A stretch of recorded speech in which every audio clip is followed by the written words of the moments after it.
अमरावती शहर गुन्हे शाखेच्या पथकाने बडनेरा पोलीस स्टेशन हद्दीतील अतुल पुरी यांच्या खून प्रकरणातील एका फरार आरोपीला मुंबईतील चेंबूर परिसरातून मोठ्या शिताफीने ताब्यात घेतले आहे। 22 ऑगस्ट 2025 रोजी बडनेरा परिसरात तिलकनगर रोडवर अतुल पुरी यांचा अज्ञात हल्लेखोरांनी खून केला होता। या गुन्ह्याचा समांतर तपास करताना गुन्हे शाखेने यापूर्वीच 5 आरोपी आणि 3 विधी संघर्षित बालकांना ताब्यात घेतले होते। गुन्हा घडल्यापासून मागील 3 महिन्यांपासून अक्षय शिंपी वय 30 वर्ष राहणार गनेडीवाल लेआउट कॅम्प अमरावती हा आरोपी फरार होता। आरोपी अक्षय शिंपी हा मुंबई येथील चेंबूर परिसरात असल्याची गोपनीय माहिती 22 नोव्हेंबर 2025 रोजी गुन्हे शाखेला मिळाली। त्यानुसार पोलीस निरीक्षक संदीप चव्हाण यांच्या नेतृत्वाखाली सहाय्यक पोलीस निरीक्षक महेश इंगोले व पथकाने मुंबईत जाऊन आरोपीस ताब्यात घेतले।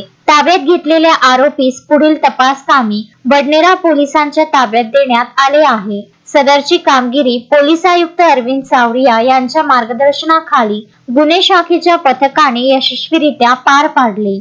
शोएब खान, विदर्भ न्यूज, अमरावती।